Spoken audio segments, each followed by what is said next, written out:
Hey, what's going on, everybody? David Noe with Speakeasy HR, presented by Payroll Partners. We are back for a brand new episode 78. It is almost July, the 4th of July. We have a busy, hot summer going, and I am thrilled to be back with a brand new guest and topic that I think everybody can learn from, whether you're in HR or not, because if you're working, you are a part of this topic. So I am thrilled to have on the show today Alicia Ostermeier from Tier 1 Performance. Welcome. How are you today? Hi, David. Thank you for having me. I am amazing. It is 1,000 degrees outside, but I'm sitting in the air conditioning, so feeling okay right now.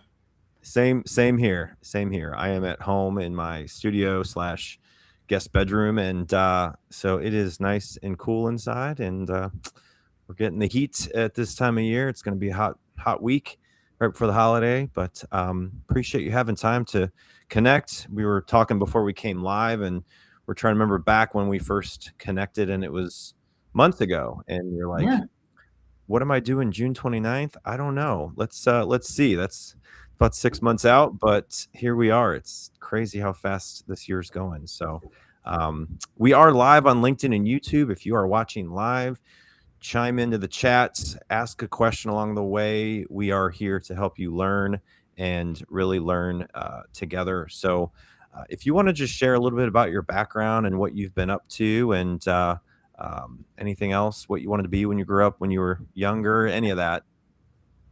Sure. I didn't really know what I wanted to be when I was younger, so I majored in history and music because, of course, those are really direct career paths, and meandered my way into consulting eventually. So my most recent background is instructional design, learning strategy, a little project management. I was working for a small consulting firm that needed someone to step into the HR space, so I became an HR department of one and quickly got a PHR certification, so I knew what I was doing. And then when that company got acquired by Tier 1 Performance, where I work now, I became a member of our people experience team. And I now lead the people experience team, and we're really responsible for employee life cycle. So everything from recruiting and onboarding to ongoing growth and development and transition, and then all the little pieces and parts along the way. Yeah. That's really how I got where I am right now. Yeah, absolutely. Yeah, and so being local to Cincinnati area, I have definitely come across Tier 1 a little bit, but um, from the outside, how would you kind of explain what Tier 1 is and what you guys are focused on? Sure. I would call Tier 1 a non-traditional management consulting firm. So most consultancies start with strategy and structure. We like to start with people.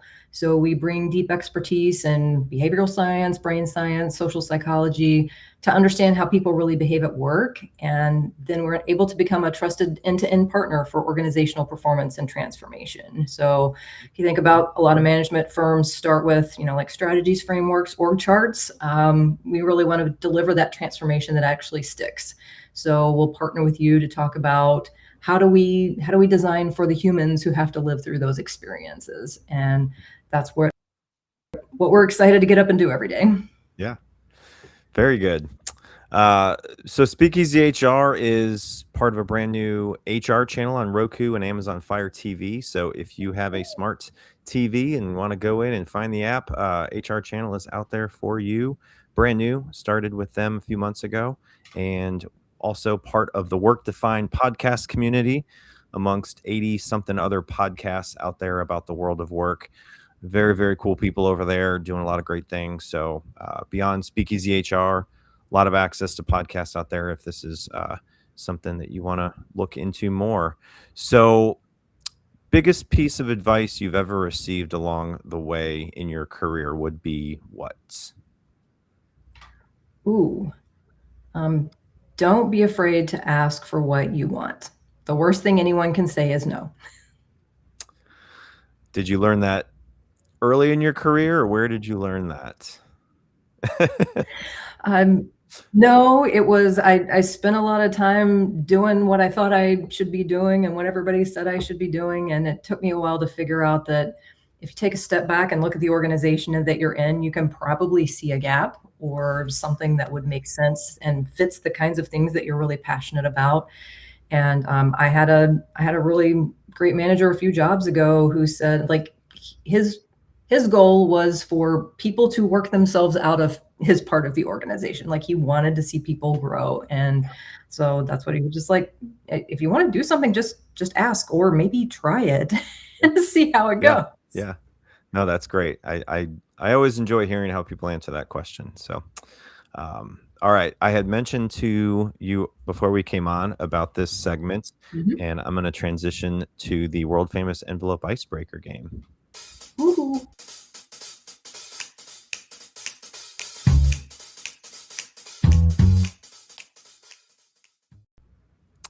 All right. So we've got 15 envelopes. You get to pick the number, and we'll see Mm. what is inside. Well, let's see. I'm gonna go with number 2. Number 2. All right. Number 2, we got. I don't remember what's in this one. So, all right. What would your personal tagline be? Think something you'd put on a t-shirt or in a bio that sums you up. Wow. That's that's a tough one. Well, okay. It's going to be our family tagline, and it came from my son playing tennis and learning perseverance. Yep. And so it would be hashtag one more forever. Whatever you're trying to do, you don't have to think about how many it's going to be until the end. You just have to do the next one. So it's not necessarily just for work, but in general, it's our theme song. So I'm going to stick with one more forever. Love that. Got to give you the mini air horn, the one and only Speakeasy HR. So if you have good answers to my questions, you might hear that a few times. So If you all don't, right. I don't know. I don't want to know what sound effect goes with that. I'm not that techie. I don't have all the things. I just Whoopee have little toys cushion. like this. Yeah. That's a good one. I should get one of those. So, well, thanks for playing the world famous envelope icebreaker game. Just a few messages from our sponsor payroll partners. So grab a drink or whatever you need, and we'll be back in a minute. Finding a new employee takes time and money. For one position on a single job board, you could easily spend a minimum of $5 to $10 a day advertising a job post. It's worth noting that the average time it takes to hire a new employee is 36 days. However, it can take longer than that. You could find yourself paying hundreds of dollars a month for a single job board. And if you're using multiple job boards for multiple positions, this could add up to thousands of dollars a month.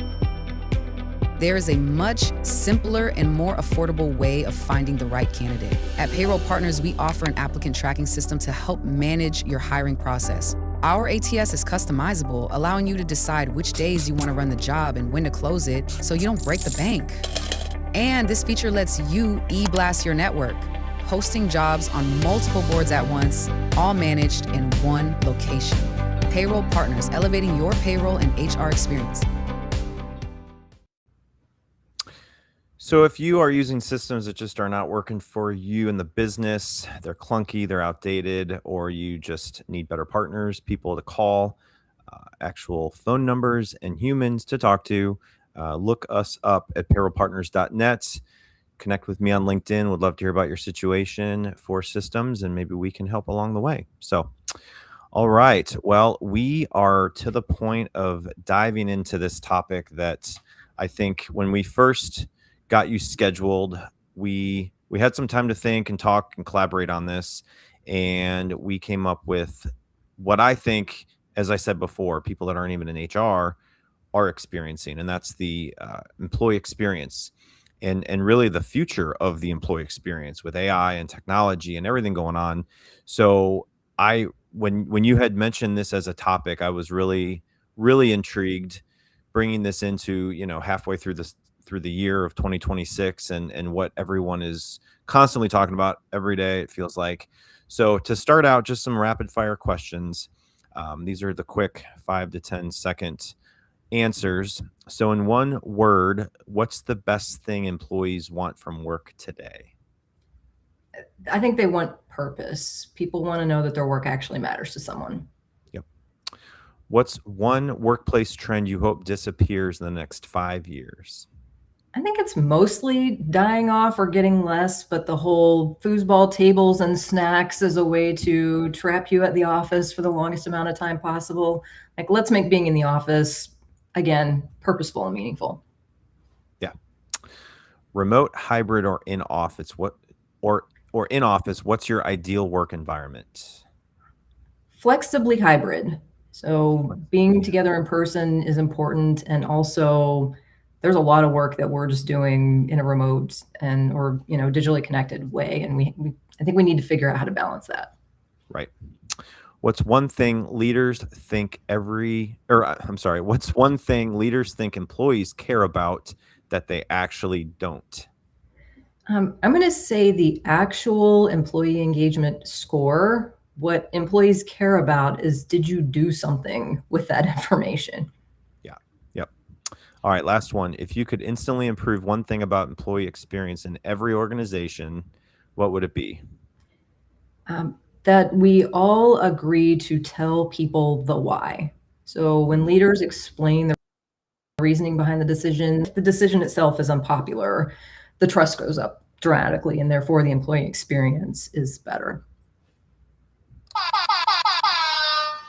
There you go. You got through the rapid fire questions. Great Made it. job. That's awesome. All right. So we are live on LinkedIn and YouTube. For those of you watching, have a question along the way, chime in, just throw them in the comment section, and would love to hear from you. So I see we do have some watching potentially on LinkedIn or YouTube. So Right. now we're going to get into this topic and really just hear more into your insights as you are. I feel like feeling and seeing this more than others and trying to help organizations with it. So when you hear the phrase, the future of employee experience is human, what does that really mean to you?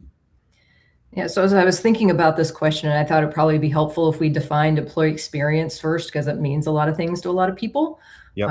To me, at least, it's the full collection of those day-to-day interactions and emotions that people have at work with each other, with their leaders, by themselves, with the organization, with the technology and processes, even with the actual like physical and digital environment. It's all of those things together. Yeah. So when we say the future is human, we're saying, like, stop treating employee experience like this checklist of programs and start treating it like a collection of those human moments.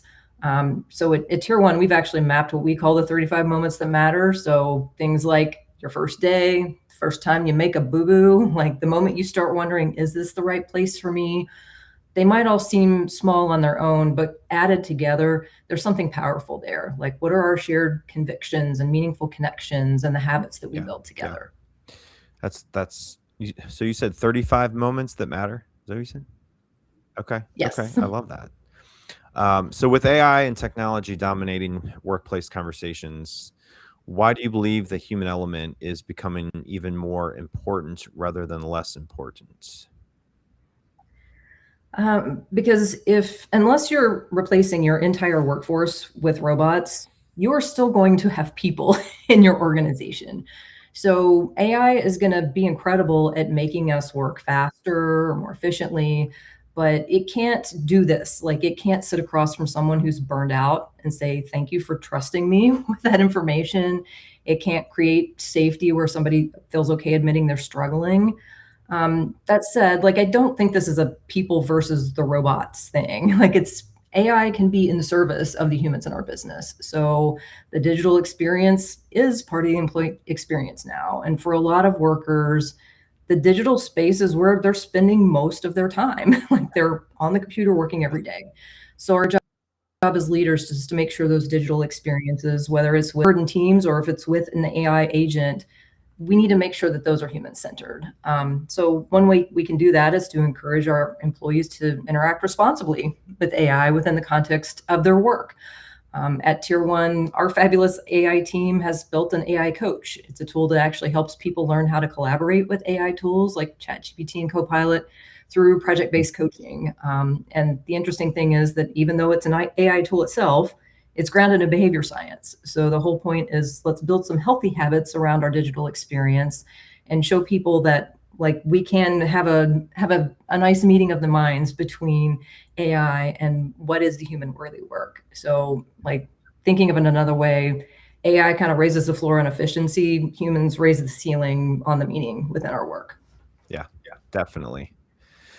That's why when I talk to people about, the future of work and the importance of people and human resources and how important those people will still be as AI and technology changes. I mean, so if you are going into the workforce now, or if you're considering a career in HR, I would support it and be very on board with that as a decision amongst others within the workforce. But, that human connection, showing empathy, connecting with people on a more emotional level, that's really what's changing the employee experience for a lot of people. And just because you have a bunch of people, they're not going to all have the same employee experience in the company either.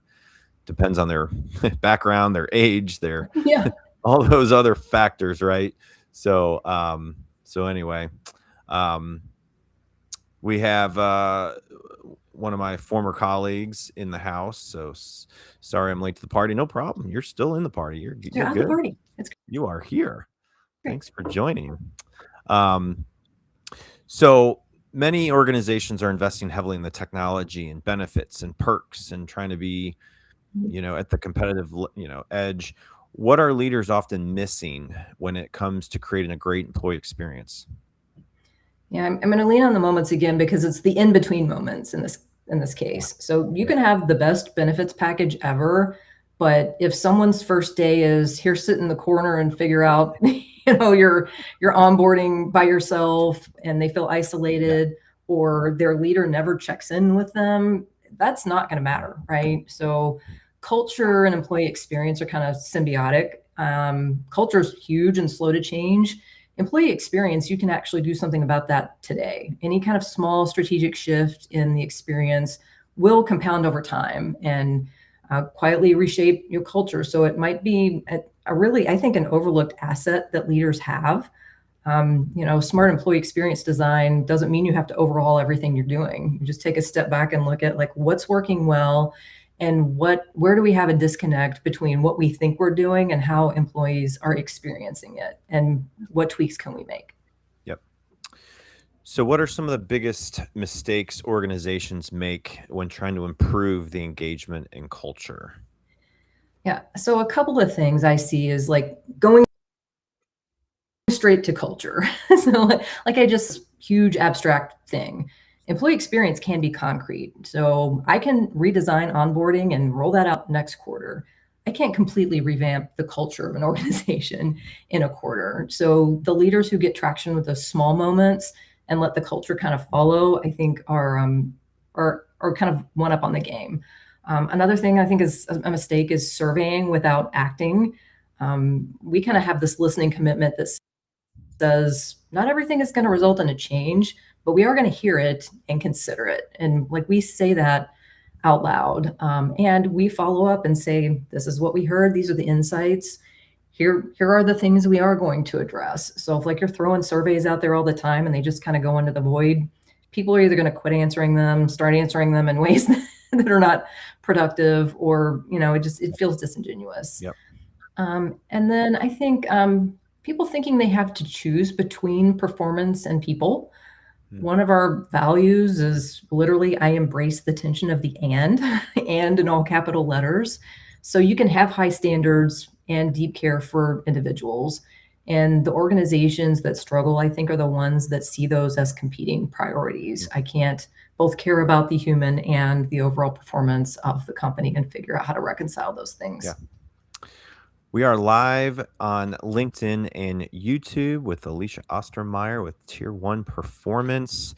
Next question is about the future of the employee experience. So, and the past 5 years. So, how has the employee experience evolved over the last 5 or so years, and what changes do you expect to see in the next 5? So 5 years ago, we were in the middle of a massive experiment we didn't want, right? The pandemic forced all of us to rethink where and how work happens. And what came out of that was an employee realization that they have more agency And organizations had to realize maybe we have a little less control than we thought.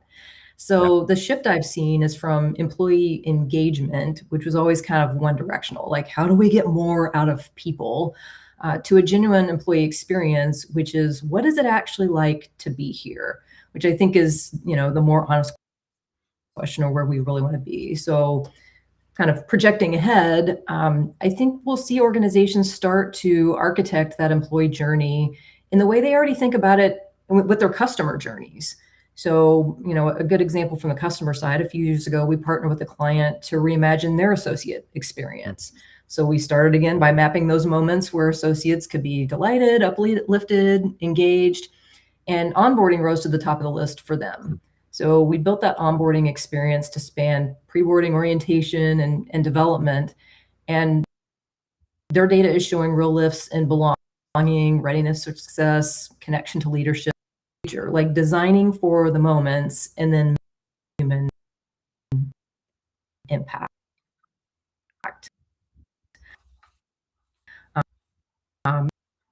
So if anyone's out tier one approaches that idea of healthy, high-performing cultures, and David's got some examples of where we've done that with clients. The last thing that they say about that is as more tasks get automated, the distinctly human parts, so coaching, belonging, navigating hard conversations, will become the differentiator. That's where we have to get it right. Absolutely. Yeah. So if you scan the QR code, we'll have it in the summary of the podcast as well. But this is the Tier 1's Performance Matters magazine. So check that out and follow along if you have any interest in that. But we'll put it in the podcast notes for anybody who is listening after today. So, all right. Next one is about trust. And I think for a lot of people, trust is very, very critical in where they decide to work, who they decide to work with. So it seems to be the center of every great employee workplace. So what are some practical ways that leaders can build trust with their teams today? Yeah, I love this one too, because another one of our values in action is I trust generously. So a few things I've seen work really well. The first one is to be transparent, especially when the news isn't great. An example, we share our company financials in an all company meeting every month. When they're good, when they're not good, we talk about it. This is what it is. This is what led to this. This is how it connects to our vision. It is not unusual for me to hear from new hires that's refreshing and surprising and a little bit it takes them aback that we do that. But it's a way of saying we trust you with this information, and whether it's good or it's bad, we're going to be in it together. Another thing we talk about is extending trust first. So don't make people earn it. When you can give trust before it's been proven, you create those conditions for people to rise to it. And that was something it was a little interesting for me when I started here to just have people trust that I knew what I was doing and that they believed in me. And, you don't have to spend 6 months kind of waiting for somebody to figure out that you can do what you can do. It makes a big difference. And then follow through, just do what you say. And if you can't do it, say why. And then make it safe to when someone's experiencing a challenge, maybe when they're thinking about leaving. Let's engage in those conversations with gratitude instead of panic. Thank you for bringing me this information. What can we do together? Yeah. No, that's great advice. Definitely. What role does belonging play in employee experience, and how can organizations create a culture where employees genuinely feel connected? Yeah, belonging is everything, and a real tricky thing because you can't mandate it. You can't just dictate, thou shalt feel like you belong here. You just have to create the conditions for it to happen, right? And this is where leaders really have a huge role to play, because, modern leaders really are responsible for our employee experience stewardship. So the care and protect moments. You're not going to build belonging in an all hands meeting. It's going to be that one-on-one when your manager remembers something you said last week and gives you credit to the client for coming up with that idea, when they notice that something is off and ask you about it, when you say like, hey, I'm overwhelmed, and they help you figure it out. It's about those in between spaces. To have belonging in our organization, we have to equip leaders with the way to do it. How do I communicate? How do I provide immersive experiences? What tools do we have to help people in that space? You can't just write it down. We can put it wherever we want on our websites about our culture. We can put posters on the wall, but it really is like the people interacting with each other that will build the sense of belonging in the organization. Yeah. Yeah. Absolutely. So how should leaders balance efficiency and productivity goals with empathy and human connection? So like what's kind of underlying that question is that sometimes there's the business goal and perhaps a performance disconnect, and we have to figure out how to bring those things together. The CEO of Tier 1 Impact, Greg Harmeyer, that's our parent company, wrote a book called Impact with Love. It's about is the idea of unconditional compassion, conditional employment. So your employment is about your performance, right? But dignified treatment of people is a non-negotiable. So practically that means that I can hold someone to a high standard and ask how they're doing and provide them feedback about their performance and do it with genuine care. So one of the most loving things we can do for people is give them honest feedback. You can't fix what you don't know about. And I think the leaders who get this wrong treat empathy and accountability as these like opposing forces, when the best leaders I've seen kind of treat them as reinforcing. When someone knows that you actually care about them, they're more apt to be able to hear the hard stuff and either make the corrections or recognize that sometimes there are things that perhaps we can't fix, but we can work together on a caring resolution for it. Yeah. So what would be your advice for an organization that is more fully remote? I know there are still a lot of companies that work in fully remote or hybrid. They don't potentially have access to meet with someone on a consistent basis in person, right? If they live all over the country, can really do their work wherever. So for those organizations and for those individuals that have to, really have those conversations with people, is there some advice you would give to those people when it would be potentially more virtual meetings and virtual connection? Yeah, I think in organizations that are more remote, um, not falling into the trap of thinking remote means not connected, Yeah. because there are still ways to be a connected organization when you are remote. For example, at Tier 1, we have 70 plus virtual employees who aren't located near one of our core locations. The opportunities to connect live with people are much less, but the virtual connections are very strong with their project teams, with folks who do similar types of work that they do. One thing that the leaders of our virtual team has done is set up twice a week. There is an hour on the calendar where anyone in the virtual team can just hop on the Teams call, and we spend 5 minutes talking about like, this is what I'm going to try to accomplish in the next hour. We leave the meeting open. We go work on what we're going to work on. So together, but Yeah. separately, and then come back at the end to say, this is what we accomplished. So even just having that feeling of like, I'm working with someone, you build that. And then when you come to a point of, I have to have these, I might have to have a hard conversation virtually, it feels a little easier to do it because it's not like, this is the first time I've talked to my manager in 6 months. Right. I think that like the cadences and the rhythms are really important. And if you build that underlying infrastructure, then you can still do the loving and caring and direct thing in a way that feels like we're closer, even if you're on the West Coast and I'm on the East Coast for this conversation. Yeah, definitely.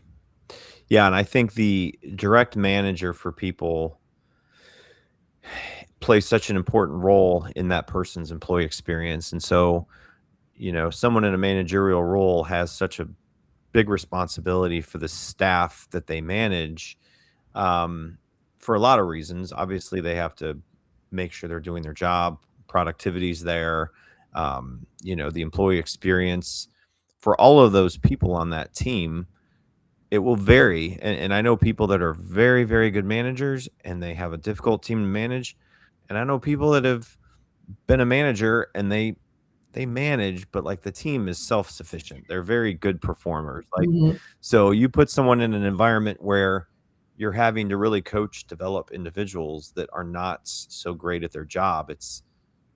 That's when you know that that manager is strong, is when they can change the motivation or engagement of that employee. And I don't know the latest stat. I think it goes up and down a little bit, but the employee engagement currently probably is still, what, 20 to 25% of the workforce is engaged, so the people that are disengaged, that that statistic to me, while you may not know the exact statistic within your organization of disengagement, unless you ask on a survey, which, like you said, you will have to Mhm. do something with the survey result, and not just ask for it and not do anything. But again, I think anybody that's listening to this that's in a managerial role, just think about your current staff you manage, and where would you rank yourself as a manager in some of these categories of engagement and retention and the overall morale.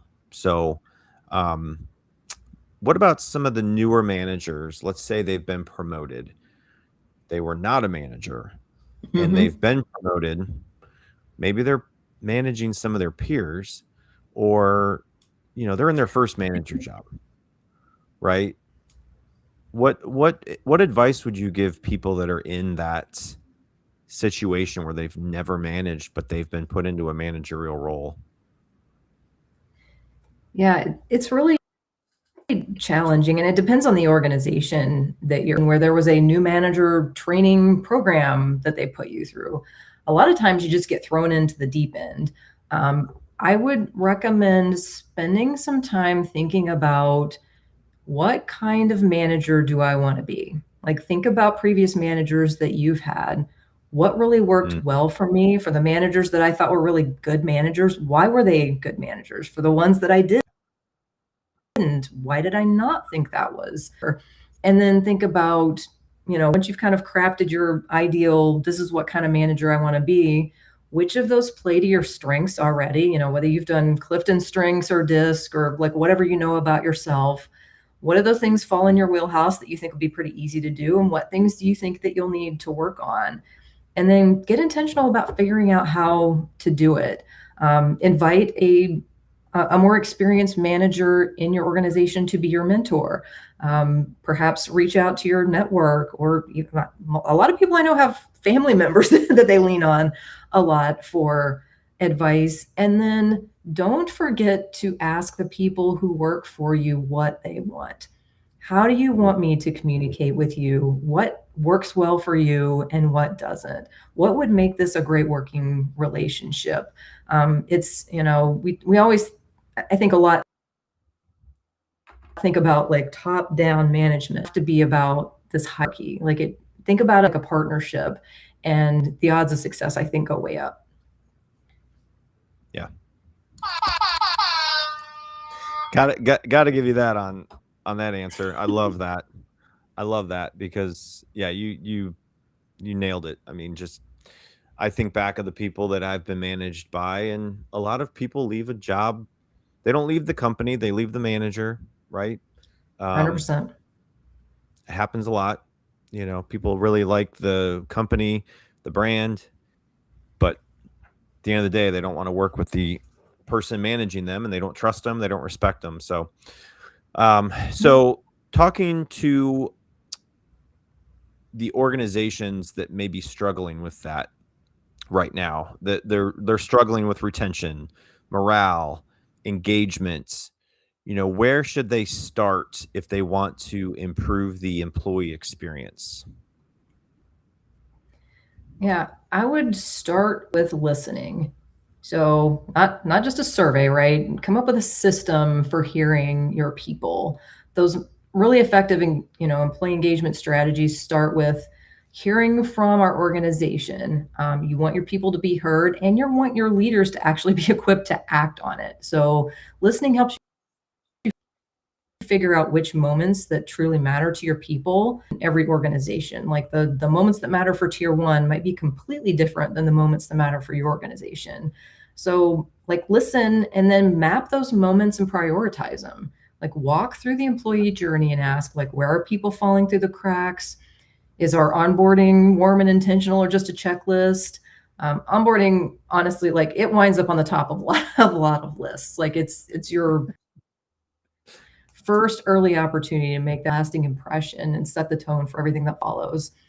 And then like be honest and real about your culture, not the one again on the website, but the one that people experience every single day. And if there is a gap between what you say you're doing and what people feel, like what it's like to be on the other side, that's where the retention problem probably lives. Yeah, definitely. I had a comment in the chat. Pew pew pew from Terry. Thank you, Terry. Love that. So yes, you're getting a lot of air horn and love on the answers there. So, all right, final question for you, unless anyone in the crowd has a question, but I'll leave you with this question. So, if you could leave HR leaders, business owners, and people managers with one challenge or piece of advice about the future of employee experience, what would it be? Yeah, so wrapping it back around to the human part of employee experience, the challenge is to be more intentional about the human moments and then trust that those small compound into something large. So a lot of employee engagement work shows tiny spaces, like just the way you respond to an email or an instant message, or how you show up in a one-on-one, or did you check in on someone who's had a tough week or not think about it for a month? Like those small moments all make up the employee experience. And over time, that becomes your culture. So design for the moments, protect the moments, steward the moments, and like don't let the urgency of the business, because there is urgency in the business, right? We all have a product to make or a service to deliver, but we don't want that to crowd out the humanity of the people inside it. At the end of the day, how we treat the people we work with isn't a nice to have. It is our strategy, whether for good or for ill. So like make it a good strategy. Yeah, it is. It is something that I feel like it has to be so unique to the organization, and you can't just say one size fits all with this kind of stuff, because you're dealing with people's personalities and generation, and so when you had mentioned the mentorship aspect of a new manager, I mean, I've got so many past guests in their conversation with me, somewhere they bring up mentorship. And there's a book back here by one of my previous guests, Pete Schramm. Shout out to Pete. He wrote a book called Pathfinders. It's all about having a board of advisors for yourself, and really how you should have that for yourself. A company has a board of advisors, but he was it was episode 50. If you go back to episode 50, it was in October of last year, and he wrote a book all about how you should have a board of advisors and who those people are. And so I think anybody that's newer to a managerial role or leadership role, you don't have everything figured out. You're going to have to lean on people to help you, and you're going to have to experience it, right? You're not going to be able to just learn it overnight. So I think you're just going to have to figure out what kind of manager you want to be, what kind of leadership role you want to have. And like you said, just figure out, how you were managed before and what worked well, what didn't work well, and really get to know your people and connect with them. People may not love their job every single day, but if they wake up on a Monday morning and they feel excited to go to work, or at least be able to go and give it their all. Get some productivity out of them. People have stuff. People have life. People have kids and Of course. family and outside distractions, right? So, you know, I think managers and organizations have such a critical role in really how to impact the employee experience, and so it's going to be different for everybody. I was going to bring up this upcoming Yeah. this upcoming event in September. It's the Scurry of Mental Health. So tell everybody about this. Yeah. So one thing people don't always know about Tier 1 is that mental health has been an important part of our story for more than a decade. What started as organizations like the Lindner Center of Hope and NAMI, where we learned just how many people are impacted by mental health challenges and how often those, particularly in the workplace. So over the years, awareness and create space for those conversations that help people feel supported. And we've done that through employee programs, community partnerships, leadership, which is a fundraising effort. So one of the ways we bring that commitment, annual fundraiser, Scurry is an amazing style team event where groups of 2 to 4 make their way through Covington, Kentucky, completing challenges, trivia, scavenger hunt activities, and other fun noon. And then the day after party at Covington Yard, teams can relax and celebrate and connect. So over the past 15 years, the Scurry has raised more than $500,000 to support local mental health initiatives. And this year's event is happening November 25th in Covington. And we'd love for you to put together a team and join us. It's an amazing time. It's a great opportunity to give back to mental health organizations in our local community, and also a great opportunity for team building amongst your own teams if you're interested.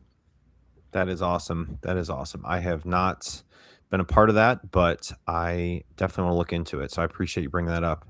And yes, Great. LinkedIn user, I don't see the name, but Scurry is such a powerful and fun event. So thank you for that. So yeah, the link to that event for September will be in the summary notes of the podcast episode. So if you are listening on demand or the audio version, you will see that in the comments or the summary of the podcast. So this has been great. I feel like I definitely learned along the way. I really appreciate your insights. This has been great. Hopefully you enjoyed it as well. Yeah, it was a great conversation. I appreciate the thoughtful questions, and it's just, I don't know, a topic I'm passionate about, and a place I think we all have an opportunity to make an impact, particularly as we're looking, I think, at an increasingly challenging space for our employees as we try to balance the AI and the human. And there are really big opportunities, I think, for all of us to really dig in on employee experience and make a big difference. Yeah. Well, thank you so much for coming on. I really enjoyed it. Let's stay in touch. And if there's anything I can do to help you, let me know. But have a great rest of your day. We'll be back next week. Brand new guest, brand new episode and topic. So thanks everybody for listening, and have a good rest of your day. Thank you. Take care.